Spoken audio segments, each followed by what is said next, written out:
Can I interrupt real quick? There's a small chance we just had an earthquake. The whole building shook for quite a while. Mike, I Yeah. really think we just had an earthquake. Do you have earthquakes in New York? Never. I mean, maybe there are some, but Have you experienced an never. earthquake before? No, I slept through one in Northern California once. Oh my, that's the first conscious earthquake I've ever experienced in 47 years. Well, friends, I wanted you to just get to experience that before we got into this. In a moment, I'm going to introduce you to my friend, Aaron Niequist, who, while we were recording, he was at his home in New York, and in the midst of us looking at each other on the video screen, he becomes incredibly concerned as his camera is shaking, and we caught his very first earthquake experience as New York was having that 4.8 earthquake that those of us in California were like, what are you so concerned about? But like, that's a big deal if you haven't actually experienced that. Although my daughter, when she was talking about the earthquake later that day, she's like, I won't even get out of bed unless it's at least a 5.0.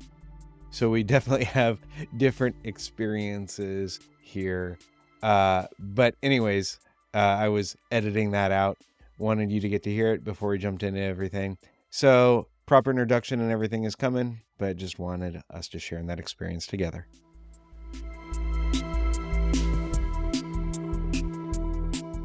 Welcome back to the Space for Faith podcast. I am Mike Goldsworthy, and it is a gift to have you with us today. We're continuing on in the series that we've been going through. We've called the Divine Conspiracy Project, where we are just walking through this book that for me and so many others has been so influential. And we're walking through a chapter at a time. This week, we are on chapter 3, and I've got my friend Aaron Niequist joining us all the way from New York City.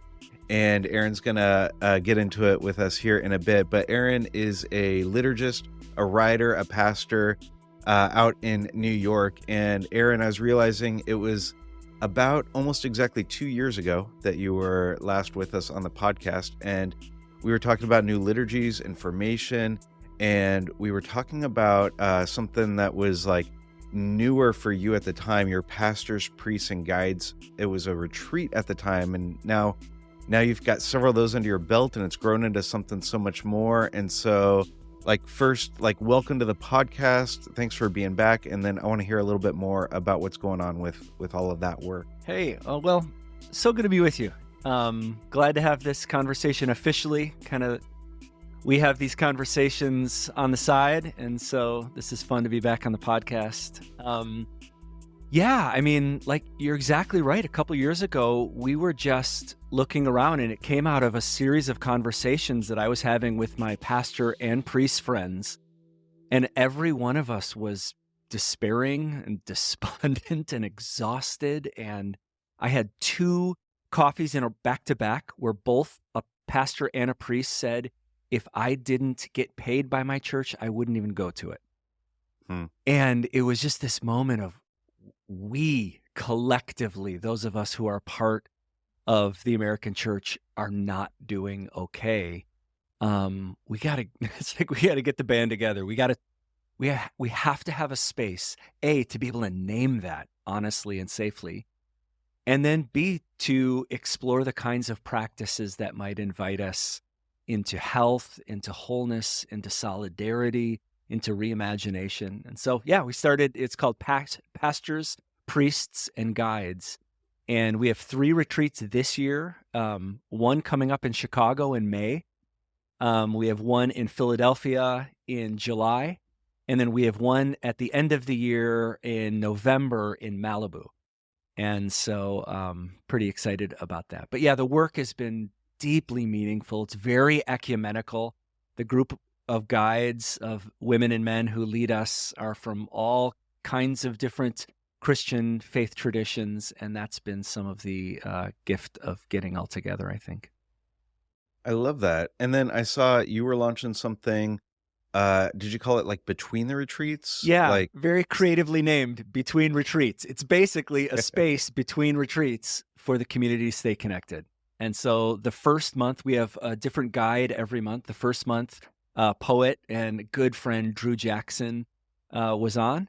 And then we just started in April for this month, and Sarah Bessie is our guide. And I mean, it's just I don't know if you've read her new book yet, Field Notes for the Wilderness, but it's wonderful. And just not just helping name what has happened to so many of us, but also offering practices and constructive ways through, which I really love. Yeah, it's so good. I haven't gotten to make it out yet. I've like tried to figure out how to make it work. Maybe I can make Malibu work since hoping you that's can. up the road for Sorry me you have to this year. slum it in Malibu, but Yeah, it's a rough place to have to visit, but if you got to go, you got to go.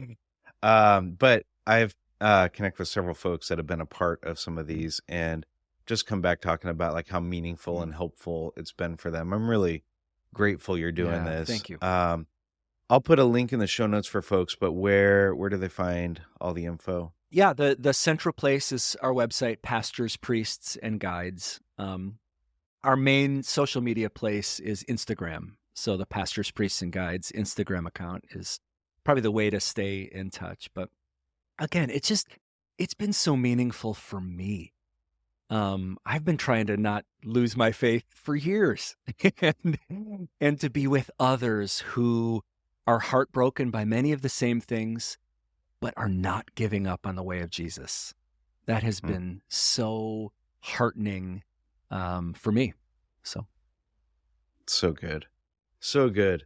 Well, I think that's a fantastic segue into what we came to talk about. You're a pro.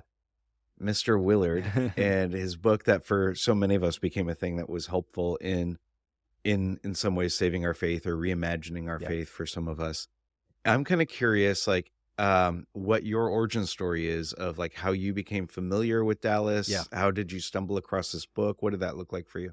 So I went to Christian college and in the Chicago area, Judson University, and those 4 years were actually great years. But by the end, I was getting a little bit cynical, just a little bit, I don't know.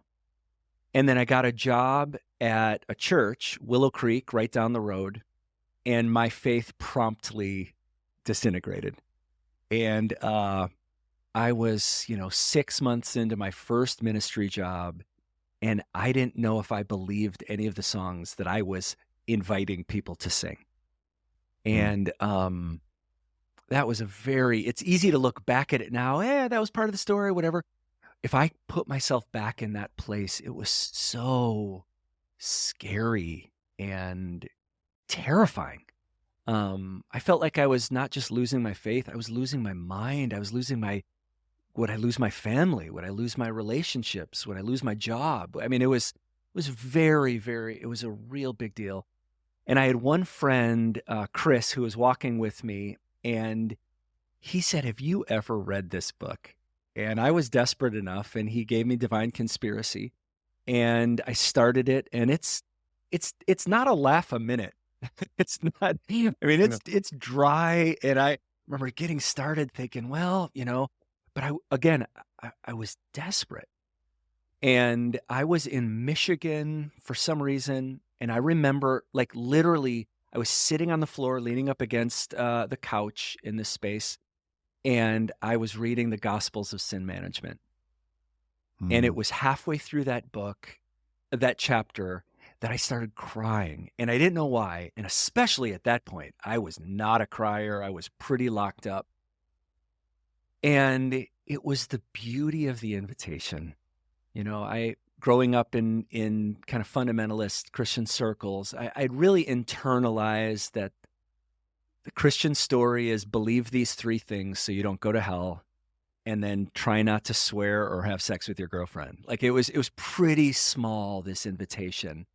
And as I was reading Dallas's invitation, no, it's to get swept up in what God is doing to redeem and restore all things. I mean, that's the invitation. And I just remember thinking, if that's what we're being called into, I'm in. Like, I'm in for good. And that is really, I've had a number of, that was what, 20 years ago. I've had a number of ebbs and flows, and some things have had to let go of some things. But that initial calling to the kingdom has been the foundation. So yeah, I can't say enough about this book. I don't know if it's a great book or if it just happened to be the right book at the right moment. But it is so special. I met Dallas a couple times, and the first time I met him, I said, "Can I tell you a quick story?" And I told him that story, and he was kind of awkward. He looked down and kind of shy, and he just said, "Thank you." And I walked out of the room, and I walked down the hall, and I went into the bathroom and went into one of the stalls and just bawled my eyes out. Like it was so meaningful to get to thank him. I mean, he didn't know, and so meaningful. Yeah. It's so wild to me, and we were just talking about this before we started recording, that like how many of us in our generation have these stories with this particular book.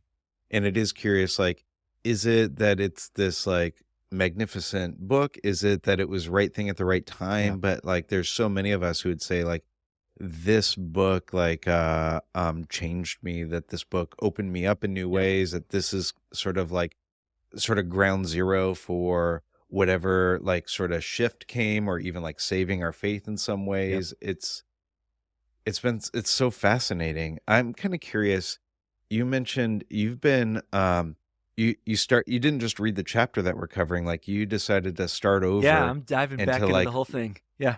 Yeah, so we've all been like tracking along, like folks have been reading with us. I've been reading through. Like I'm kind of curious for you, before we get into this particular chapter, like what have you noticed, or what has that done in you, or like what's that been like kind of re-engaging this book that was so meaningful? Yeah. On one hand, there have been a couple of moments where, and I actually bought a new book because I love to read with a pen. So I'm kind of re-underlining, rewriting in the margins and all that. And I found myself like almost rediscovering some things that have been so important. There's one sentence, I don't remember what chapter, but it's, "We are never ceasing, eternal beings, called uniquely to count completely for good in God's universe." Huh. And I stumbled upon that. And I was like, oh, so I underlined it a bunch of times. That's a chorus from a song I wrote from the book, like Really? 20 years ago. I've actually never played it live, but it's in a notebook and I love it. Sometimes I just sing it at the piano. Well, how cool was that to discover, oh yeah, it's from this book. I just pulled the exact quote and turned it into a chorus. So there's been a number of those moments. There have been some moments that, the Gospels of Sin Management, when I read it, I was coming out of the fundamentalism of, substitutionary atonement is the whole story. And so this was such a fresh invitation. Well, now I'm a liturgist at an Episcopal church in Manhattan. I'm on the other side of that, those two extremes, and I'm often watching the gospel be shrunk down to social engagement. And so now experiencing the new way has just been fascinating. Huh. I love that. Well, the chapter we're getting into, chapter 3, Dallas titles What Jesus Knew, Our God-Bathed World. And the way he opens up the chapter, I love, like he says that the good news of the kingdom can only make sense if we share Jesus's view of the world. And then this feels like the way that he then framed so much of it, that it's a God-bathed, God-permeated world, and he has like particular kind of views of what that means and what that looks like getting fleshed out. But I'm kind of curious for you, like even just at the get-go, how that line, that idea kind of strikes you. Yeah. Well, some of the reason why I was really excited to talk about this chapter with you, I jumped at the chance to talk about this one, is because the first time I read it, about 20 years ago, this was one of the most boring chapters in the whole book. And I remember just kind of skipping through thinking, what is he talking about? And yet, when I look back over the last 20 years, other than the Gospels of Sin Management, that understanding shifting from substitutionary atonement to joining God in what God is doing, other than that, the number one concept, invitation, however you talk about it, that has altered my faith and my ministry is this idea that God is not up on a cloud somewhere, but it is in God we live, move, and have our being. I mean, when I started leading worship, like all worship leaders, I would say things like, God, we welcome you to this place today. Please join us in this sanctuary. As if God's out in the parking lot, waiting to hear God's favorite song. I mean, it betrays, where do we think God is? When we tell a story, where we say, and then God showed up. From where? God was somewhere and wasn't somewhere, and then God, so God, please be with us on this drive today. Well, I know what that is, and I pray versions of that, but after Dallas, it shifted from God, please join us in the car to keep us safe, to God, we will be with you this whole drive. Would you help me pay attention on the road to stay safe? It sounds like a slight nuance, but it has been a fundamental shift. As a worship leader, I no longer think it's my job to play the right songs in the right way that convinces God to show up. Now, I wonder if it's my job to play the songs in the right way that help us show up. God's been here all along. How do we open up to what's been true from the beginning? That's so good. Yeah, it's been a seismic shift for me, and it started because of Dallas. Yeah.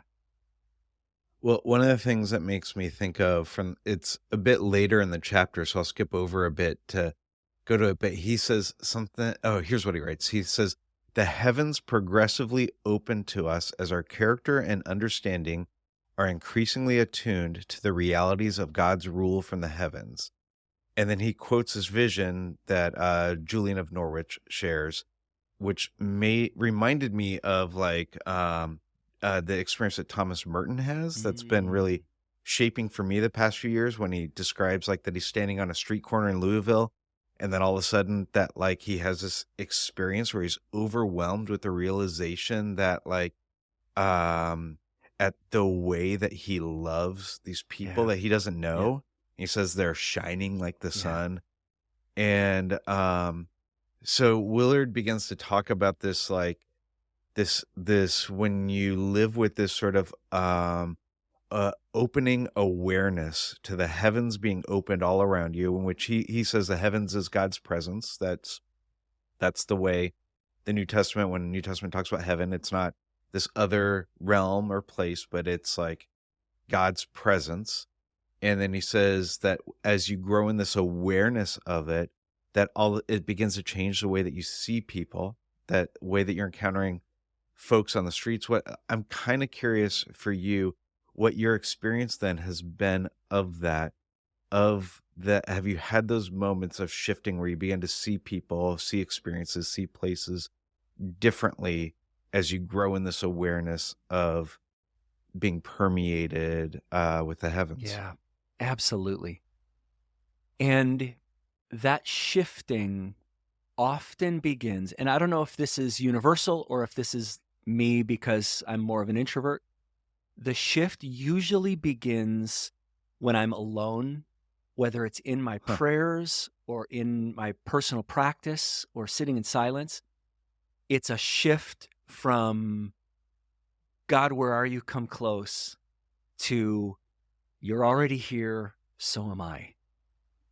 So that shift usually begins there, but absolutely it expands into every conversation. I had oh man, there's so many things I want to say. This is so close to how I'm still a Christian. So, um, uh, well, let me say that. Let me say this first. A pastor friend was reflecting on Dallas's teaching, and brought it down to the Lord's Prayer, "Our Father who art in heaven," and he said another translation could be, "Our Father who is in the heavens, who fills the heavens, who fills every molecule from the farthest solar system to the inside of my actual being." And then he said, "Our Father who is closer than the air we breathe." Huh. And I have thought about that so many times. Where is God? As close as the air we breathe. And so, again, that changes my prayers.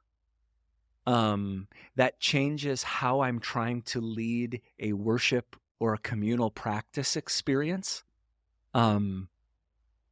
Community, God's already here. Let's do A, B, and C to try to open ourselves up to that reality. Well, that's pretty compelling. And then Yeah. I wrote this little prayer, and this is probably 10 years ago. I started praying it before every person I'd meet at coffee, or especially at that time, I was part of a church staff that was pretty contentious. Before every staff meeting I would walk into.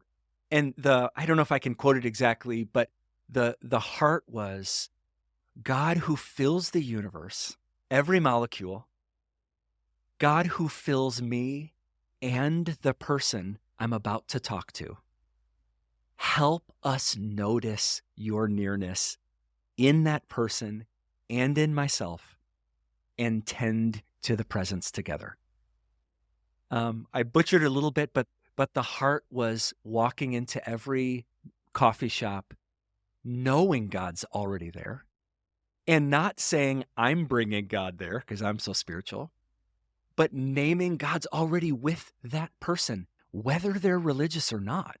I mean, they may Yeah. be totally untuned into that reality. That doesn't make them any less an image of our Creator. And so it just expands who I believe is in God. Yeah. Yeah. I remember, and I know that you have been with Telos. I remember a trip that I did with Telos Yeah. to Israel, Palestine, and that experience of moving from seeing people from enemy or seeing them from other, where like you meet with people with so many different competing narratives, and you're meeting with a rabbi in a kibbutz, and you're meeting with a Palestinian farmer, and you're meeting with an imam, and you're meeting with people on like so many different areas of the conflict. And each time I would walk away with like, oh, they have the right viewpoint. And I had this like right and wrong sort of like, I need to figure out which is the right side to be on Right, of all of this. right.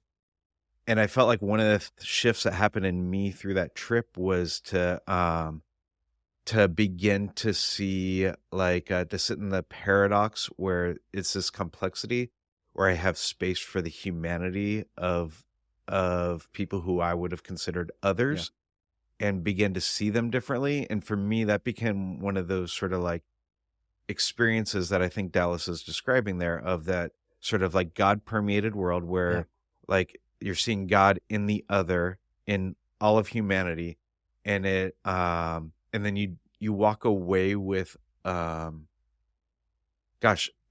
inability to put people into binary categories that we're so often prone to do. Yeah, I love that. There's such a graciousness in that. And there's such a consenting to reality in that, which is some of how I would sum up Dallas's entire chapter here. He's Okay. not appealing for, here's why I think you should import this belief onto your brain or heart or religious life. He's suggesting this is how everything is. Will you consent to that reality? Yes. It's one of my favorite. I think this is from a different book, maybe uh, his book on disciplines. But he says Jesus' teachings are not arbitrary rules that we should follow or God will punish us. They're simple observations about how the universe actually works. So Yes. we don't not gossip because gossip is a sin and God will punish us. We don't gossip because it breaks relationship. It's almost like Jesus is pleading with us to Yes. live in the life-bringing way. And that's what I felt in this chapter over and over. He gets into such non-concrete, imagery for so much of it. But the invitation is so concrete. Join reality. Yeah. Yeah, that's so good. And it is, in a lot of ways, he's pretty esoteric in some of this. And like one of the things he said that I don't remember it striking me on previous readings, but one of the things that struck me in this reading was he says that no place, I think, does our contemporary mindset more strongly conflict with the life and good news of Jesus than over the understanding of space. Mm-hmm.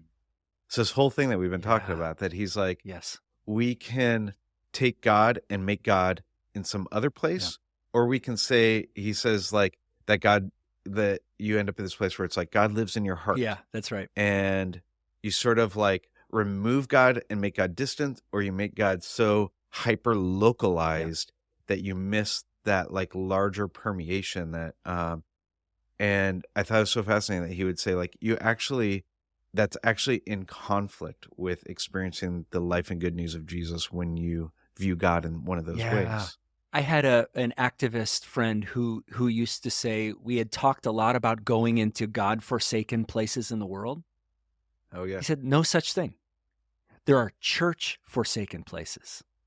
There are no God-forsaken places. And that really resonated deeply. Yeah. And like the view of God that we have of who God is, what is God like, what are God's characteristics and attributes matters with this, right? Because if it's God permeated and God is a angry judge, or God is looking to catch you in your wrongdoing or whatever, like that changes things. But Dallas suggests, and this is, I think, one of the things that has messed with me a good bit that I keep coming back to, trying to like, I don't know if it's trying to understand it or trying to embody it, but that God as the most joyous being in the universe. Yeah. Like, we don't talk about that. But that that fundamentally changes the way that we view God, the way we like even think of like what's happening in our universe. I that really struck me in this reading too. And I felt 75% resonance, 25% dissonance in that. Yeah. Tell me if about I'm that. really honest. Are we allowed to have dissonance with Dallas Willard? And I felt it was such a refreshing, and it felt that it could be profoundly true, especially as he built the case for what God sees and what God, I think, though, unless there's a side-by-side weeping, then I don't know how far I can go into the only joy. If God is only joyful in Gaza right now, God is monstrous. So now, again, I'm reading my melancholy Enneagram 4-ness onto the eternal. So that could be the fallacy that I'm bringing here. But, what we just read, it must have been in the lectionary recently, where Jesus wept at the tomb of Lazarus, knowing full well that he was about to bring Lazarus back. He wept with his friends who were weeping. And that is a God that I can stay close to, that I can trust with all parts of my life. So the joy of God is really important. because I also don't need like a weepy mopey creator. Sure. Um, but if this joyful God's heart can also break, then there's something there that I feel safe moving close to. Yeah. I think that word safety feels really important. And I think it's kind of interesting to think about how is it, I don't know if how is it is the right question. So I'll say my thing and then like do with it what you Okay. want. I think the idea to be able to say God has to be like this in order for me to come close to him, to be able to say something like that requires a sense that God is safe enough for me to push back on some things, to like need to see God in this way. And I I think that Dallas tries to present a kind like I think he says something to the effect of like this world is a perfectly safe place to be. You have to like so there has to be some level of safety and security in your view of God to say God permeates the whole world. And yet I also feel safe enough to be able to say, I need God to show up like this for that God to be a God I can come close to you. I'd be kind of curious to hear about the idea of like safety within all of that. Yeah. Does that make sense? Yeah.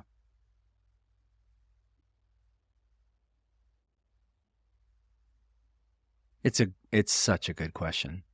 And I mean, it's hard for you and me to talk too much about safety because we're both sitting Sure. in very safe locations right now. Yet I don't know what to do with that because that is my experience. And so, I'm immediately thinking about the great C.S. Lewis. He's not safe, but he's good. Yeah. But the goodness brings safety, a certain kind, right? Like, I don't have a great response. I could make something up. I think that Yeah. is a tension that I really feel. Yeah. I mean, I think it's like, well, even journey that you talked about a little bit ago of, having all these questions and then even having your own experiences of ebbs and flows, Yeah. right? Like Yep. I've got my own experiences of that as well. And in order to, like, there's a view of God that doesn't allow ourselves to go to those places, right? Yeah. That God is not safe, is not a safe place to go with those Yeah. things. And so you either constrict yourself to never letting your mind kind of go there, or you abandon the whole project. And there's some sort of sense of like moving to a place where God is safe enough to wrestle with all that, to bring all of that, to allow for the ebbs and the Yeah. flows, and even to allow for I was on somebody's podcast a while ago, month or so ago, and one of the things we're talking about how is in the kind of church experience I had for a while, I was always told like pursue truth wherever it leads you, and what we really meant by that was pursue truth wherever it leads you, as long as you arrive at one of these three Yeah. conclusions. Yeah, that's right. But to actually pursue truth wherever it leads you with this like sort of open-ended thing means like you have a sense of safety of wherever I arrive will be good. Yeah. I don't have to control it, and I don't have to constrict it. Yeah. Yeah, the word safe can mean a lot of different things, and some are probably really, really accurate for our Creator, and some are really just projections. I was just thinking at a kind of in broad strokes, if I'm an addict and I come to God, God is safe enough to say, Aaron, come as you are. I'm not going to smite you. Bring your whole addicted self. Now let's get you clean. So if I think safety means I can just do whatever I want and God won't ever tell me what to do, well, I'm misreading that. But you better believe God is saying, I mean, the prodigal son story is perpetually beautiful, watching the father run out down the driveway and fall down. So that is what God is like. And I think God is saying, let's help you not wreck your life anymore. That's good. Okay, I want to take it to a totally different Okay. place. Where he talks a bit about like well, here I'll just read the quote and then I'll talk. This is one of the places where I feel a little conflicted from this chapter. He says, I'm a spiritual being who currently has a physical body. I occupy my body in its proximate space, but I am not localized in it or around it. And then a little bit later in the chapter, he talks about one of, it's similar to the quote that you said earlier that I'm going to see if I can find it. Oh, we're never ceasing spiritual beings with an eternal destiny in the full world of God. So here was where like I found myself a little bit, I don't know, like taking pushing back a little bit on it or whatever. Is it felt to me a little bit like a diminishment of the physical body and a diminishment of the very intentional incarnational quality of not only God revealed in Jesus, but of like the whole world. And so the idea, like, I'm a spiritual being who currently has a physical body. And like, one of the ways I've been pretty influenced is by, also by N.T. Wright in thinking around this, who would talk about the idea of no, like we have resurrected physical bodies. Jesus had a resurrected physical body, and that this earth, it like there's a recreated new heaven and new earth that's restored, redeemed, and that's like the eternal experience happens in this physical locality.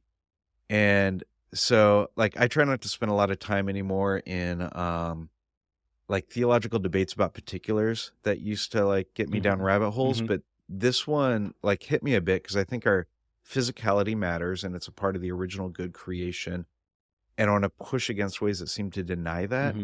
And so I'm curious on like, did you hear that in Willard there? Did you like, am I missing something here? No, I heard that really clearly, and I had the same feeling of, oh no, this is just that disembodied. But then I thought, no. It's Dallas Willard who taught me that the body and what we do matters. So Yeah. I think this is just where he's building this part of the case. I think taken even in just this one book, let alone all his writings, I think he has such a robust invitation. I can remember him saying, our bodies are the only way in which we engage reality, you know?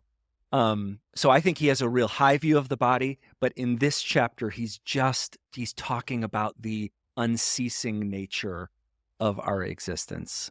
So yeah, he's trying to build this other thing, because he does say at some point, like, the best things about, I don't remember how he says it, about humanity are things that are unseen, that it's like love is intangible, but it's like the best part of our human experience. Yeah.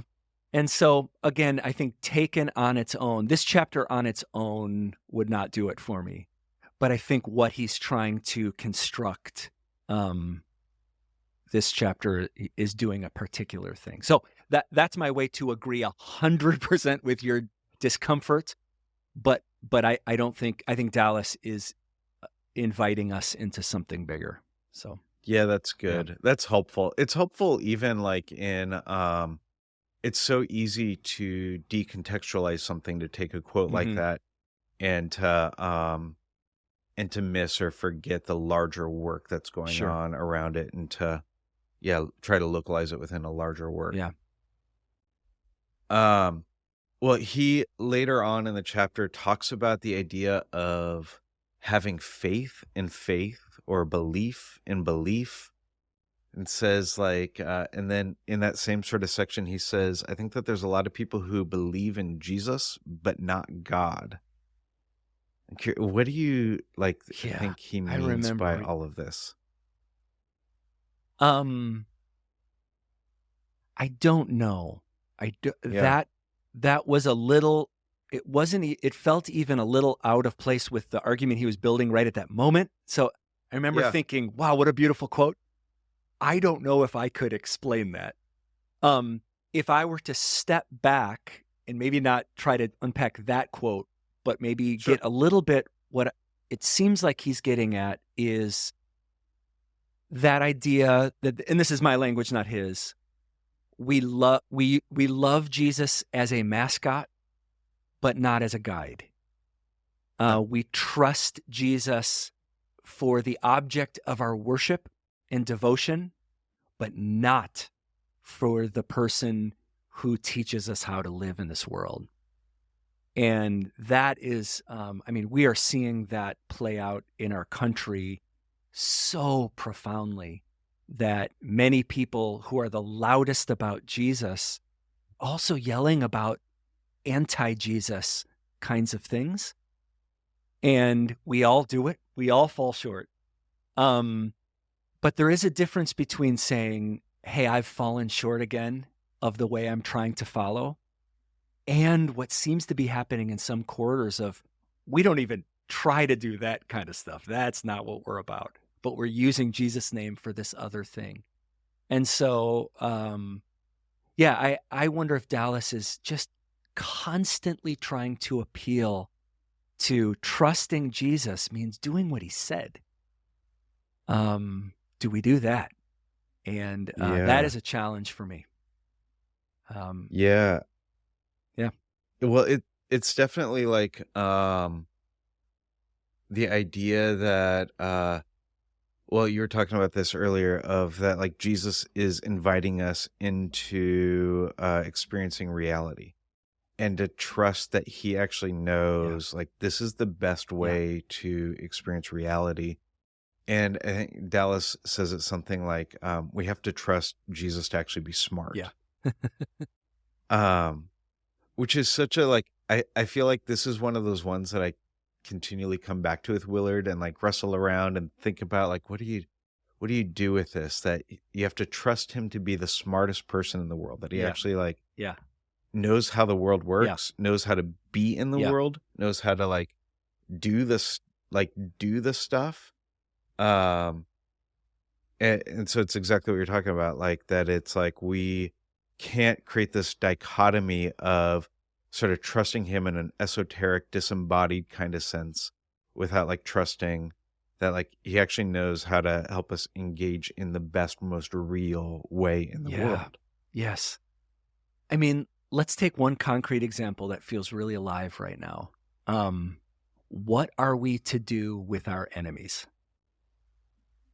Whether we're talking about, the current Israel-Palestine thing that's happening in Gaza, Iran. I mean, whether we're talking about that, really, whether we're talking about what do we do with our political enemies, whatever that means right now. Again, Jesus was really clear on that. And for us to struggle to put it into practice, I think, is to be human. For us to say, nah, that doesn't apply. Jesus would want us to defeat and destroy our enemies. Well, that's not Jesus anymore. So that might be a version of American Christianity. That's not the way of Christ. The way of Christ is different than that. And so we have to wrestle with that tension there. And again, I don't think Jesus is saying, here's my arbitrary rule, do it or I'll punish you. Jesus is wise enough to know what happens when we let hatred go deep into our hearts, when we let unforgiveness run amok. I mean, what's that great quote that's been quoted a million times? Unforgiveness is drinking poison, hoping it hurts somebody else. Yeah. That is a profound truth. That is something that in my life, I have two different situations where I regularly go back to the poison, thinking I'm keeping myself safe, or thinking I'm fighting for justice in this situation. Jesus is not just saying, do this rule or I'll punish you. Jesus is observing, you will destroy your life and everyone around you if you do not forgive. And Ron Rolheiser has said, this is my paraphrase, in the second half of life, almost the only thing we have to do is forgive. Forgive ourselves, forgive each other, forgive God for not coming through. And then he says, and forgive the whole universe for just being so damn disappointing. And there's something, that is the universe that that Jesus understood and understands. That if we fight against it, we're not going to win. We have to let it go. Easy to say on a podcast, very difficult to do. Well, yeah, that's where Dallas ends up ending the chapter really in this place of like, can we actually, like he says, Jesus is Lord can mean little in practice if we can't say Jesus is smart. Mm-hmm. Like, can we actually like trust that the ways of Jesus are actually good and right and better, and that they actually make sense when even they don't fully make sense to us, and when even we end up in sort of tribal spaces that want us to, we become enculturated to want to act in certain other kinds of ways. And he builds this whole thing to say like, no, we can actually trust him, that his way actually leads to what is good and right and real. Yeah. And again, this is straight learning from Dallas. I almost want to push back on that idea of trusting that Jesus is smart. Okay. Because so much of what we're raised to do is just that trust that Jesus was right. Trust that he knew what he was doing, that he was God's son, that, and it stays in the realm of intellectual assent. The trust is the doing. So it's like, it's so funny. I'm going to jump into the like practice-based thing that I've spent so much of my life working on, because this has been so revelatory for me. Sometimes I feel like church or like small groups are runners clubs where all we do is read books about running and debate correct running techniques. Sure, that's good. It doesn't matter. I mean, it can be helpful. It doesn't matter unless we run. And so there's something about the way of Jesus. It's a way. So either we're entering the way poorly, 3 steps forward, 2 steps back. I don't want to overshoot, but either we're putting our running shoes on and getting out on the trail, or we can't say we believe in running. So there's something there with this invitation into the yes is the doing. Not the yes, wow, he was smart. Yeah, that's how I hear Willard using it. Of course, 100%. Right? Yes. In that way of like, and it's our temptation that he's constantly fighting, that he's constantly pushing against, of like making an intellectual exercise as opposed to like an actual lived experience that if we don't do. And I think that's the argument of like not trusting Jesus to be smart is the like, oh, I actually in my practice of life don't actually think he knows what he's talking about. Right. And there's a lot of that. There's a lot of that overtly in certain Christian circles. And if you and me really were to search our inner world and our lived experience, we do that too. And so that's why I think humility is so critical. That's why walking with people who believe things differently and practice things differently is so critical. Because we start saying, wow, I might have missed this, or I might have set this part aside that I need to reconsider again. Yeah, that's good. That's good. Well, was there anything else that you wanted to talk about that we didn't get to? Can I tell you about a practice that I've been doing that comes straight out of this chapter and this world that Dallas is inviting us into? And please, there are many historic Christian practices, but this is one of the ones I call like one of my crazy make 'em up practices. And it's silly, and it helps me a lot. And let me just tell you about it. I won't like make us do it here on the podcast, although I have done that. And I call it my coffee shop practice. And what I do is, I'll get to a coffee shop and I'll get my coffee and get set up at my little table. And then I'll spend some time looking around the space, and I'll imagine that the coffee shop is filled floor to ceiling with water. Like there's not a single molecule in this space that's not filled with water. And for some reason, we can all breathe just fine. And I look around at every single one of us fully immersed. And I just think that is how we are in God's presence right now. We are fully immersed. And it changes two things. First, it really does change how I see everyone else in that space. They are fully immersed in God's loving presence, whether they know it or not. And I may be by myself at this table, but I'm not alone. I am fully immersed in God's presence. And I mean, it's kind of silly. It really helps me.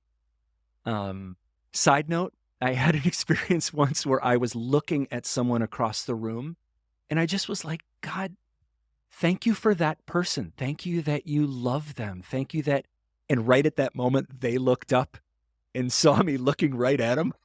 And I was, I wanted to go over there and say, no, it's not weird. I was just imagining you were underwater with God or something, but I didn't think that would be helpful. So maybe to be a little cautious about that, but that is the way I want to be in every room.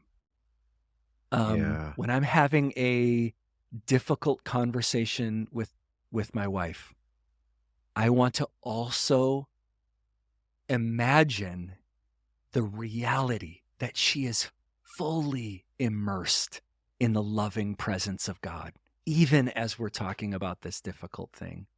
Or I've done this practice a couple times on the subway here in the city. And, the subway can be a wild place.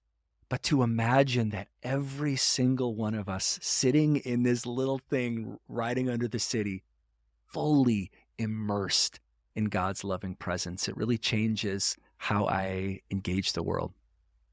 It's so good. It's one of the things that I've really learned from you, and I appreciate about you, Aaron, is taking these concepts like this and then figuring out like, okay, what does it look like to make this more tactile and to do something with it that like becomes something that helps to change me? That it's like, one of the things that I learned from Willard was the idea that a spiritual practice or a spiritual discipline is anything that you can do by direct effort that opens you up for God to do what you can't do by direct effort. Yes. And it's anything. You can like it. There's so much freedom in that. And so I love the creativity and the way that like you are so good at like taking something, creating a tangible practice around it that helps to open us up for God to do this other thing in us. Man. So Thanks for saying that. It's like literally just from Dallas.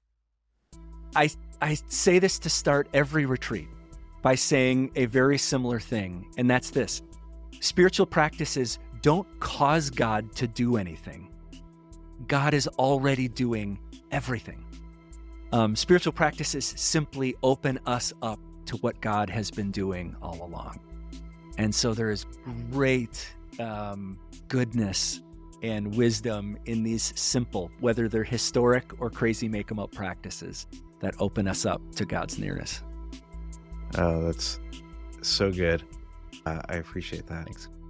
Oh, man, what a gift. Thank you for doing that. I'm glad I got to share in your first New York earthquake. First earthquake. I can't believe it. Yeah. It was wild. Maybe you caused it. I don't know. You know, the cause behind the cause. Well, so folks will find the stuff that you're doing, Pastors, Priests, and Guides. We'll point them there. You've got a great book that I feel like taps into some of this, called The Eternal Current, right? And gosh, that's got to be what, like 7, 8, 9 years old now? Yeah, probably 7 years ago. And I'm realizing there's one whole chapter that's basically this conversation about where is God. So Dallas Willard I probably should send him royalties. But this book is our way of kind of fleshing out how we are creating a community around these ideas. So the eternal current. Wonderful.